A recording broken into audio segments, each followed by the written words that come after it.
प्रिय श्रोतागणों, आज हम कथा सुनने जा रहे हैं भगवान विष्णु के 9वें अवतार की। हिंदी धर्म ग्रंथों के अनुसार जब जब पृथ्वी पर अधर्म बढ़ता है तब तब भगवान विष्णु किसी न किसी रूप में अवतार लेकर धर्म की स्थापना करते हैं। 10 अवतारों में 9 अवतार के रूप में भगवान गौतम बुद्ध का उल्लेख मिलता है। ये अवतार करुणा, अहिंसा और ज्ञान का प्रतीक है। भगवान बुद्ध के अवतार से पहले का समय कलयुग का प्रारंभिक दौर था। उस समय यज्ञ हवन के नाम पर हिंसा बढ़ गई थी। पशुबल को धर्म कहा जाने लगा था। लोग वेदों को वास्तविक भाव को भूल चुके थे। ब्राह्मण कर्मकांड में उलझ गए थे और आम जन दुखी, भयभीत और भ्रमित था। धरती माता ने ये स्थिति देखकर भगवान विष्णु से प्रार्थना की, हे प्रभु, धर्म के नाम पर हिंसा हो रही है। मनुष्य का हृदय कठोर होता जा रहा है। कृपा कर कोई ऐसा मार्ग दिखाइए जिससे करुणा और शांति स्थापना हो। धरती माता की करुण पुकार सुनकर भगवान विष्णु ने कहा, इस युग में बुद्ध रूप में अवतार लूंगा। मैं लोगों की अहिंसा, दया और सत्य का मार्ग दिखाऊंगा। मैं वेदों का गूढ़ अर्थ का सरल भाषा में समझाऊंगा।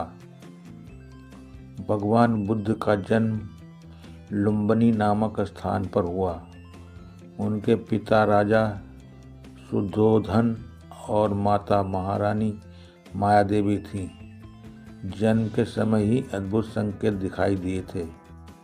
कहा जाता कि बालक ने जन्म लेते ही 7 कदम चले और कहा, मैं संसार को दुख से मुक्त करने आया हूँ। बालक का नाम सिद्धार्थ रखा गया। ज्योतिषियों ने भविष्यवाणी की कि ये बालक या तो महान चक्रवर्ती राजा बनेगा या फिर महान सन्यासी। राजा शुद्धोधन चाहते थे कि सिद्धार्थ राजा बने, इसलिए उन्होंने उसे हर प्रकार के दुख से दूर रखा। राजमहल में सुख सुविधाओं की कोई कमी नहीं थी। ना रोग, ना वृद्धावस्था, ना मृत्यु, इनसे सिद्धार्थ को अनजान रखा गया। सिद्धार्थ का विवाह यशोधरा से हुआ और एक पुत्र राहुल भी हुआ, परंतु फिर भी सिद्धार्थ का मन नहीं स्थिर रहता था। 4 दृश्य महासंकेत। एक दिन सिद्धार्थ नगर भ्रमण कर निकले। वहां उन्होंने 4 दृश्य देखे। एक वृद्ध व्यक्ति, एक रोगी, एक मृत शरीर, एक सन्यासी। इन दृश्यों ने उनके मन को झकझोर दिया।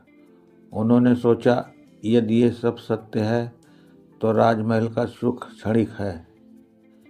इस दुख का अस्थायी समाधान क्या है?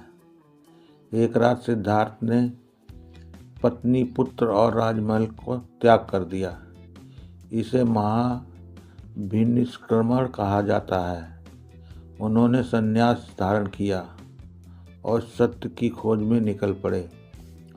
उन्होंने कठोर तपस्या की, शरीर को कष्ट दिया, परंतु आत्मज्ञान नहीं मिला। तब उन्हें बोध हुआ कि न अति भोग सही है, न अति तप, मध्यम मार्ग ही सत्य है।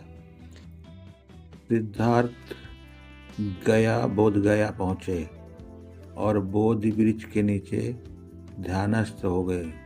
उन्होंने संकल्प लिया, जब तक मुझे सत्य का बोध नहीं होगा, मैं इस स्थान से नहीं उठूंगा।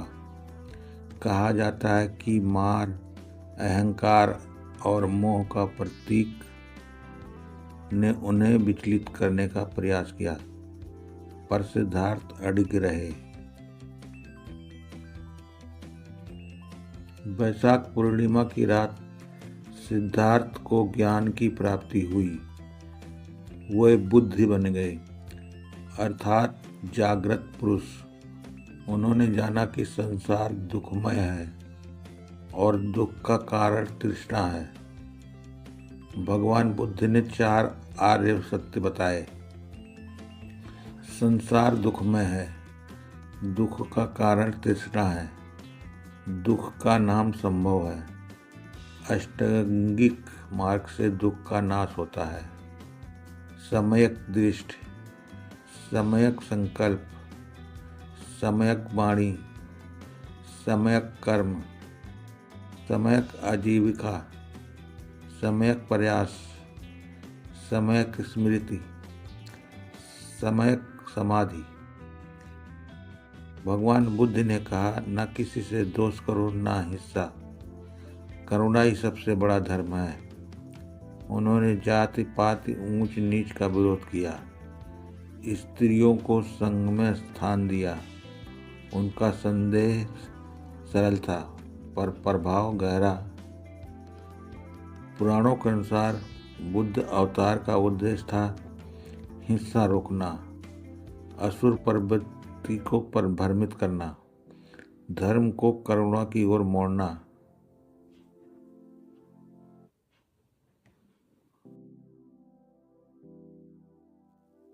कुशीनगर में भगवान बुद्ध ने त्याग दिया। जाते जाते उन्होंने कहा, अब दीपो भव, अर्थात अपना दीपक स्वयं बनो। आज का संदेश, आज भी भगवान बुद्ध का संदेश उतना ही प्रशंसिक है। शांति, अहिंसा, संयम और करुणा। उनका अवतार हमें सिखाता है कि धर्म दिखावा नहीं बल्कि आचरण है। तो भक्तों, ये थी भगवान विष्णु के 9वें अवतार की कथा, महात्मा बुद्ध की। ऐसे ही और कथा सुनने के लिए हमारे चैनल पर बने रहें। जय श्री हरि, जय बुद्धम शरणम गच्छामि, जय विष्णु भगवान की।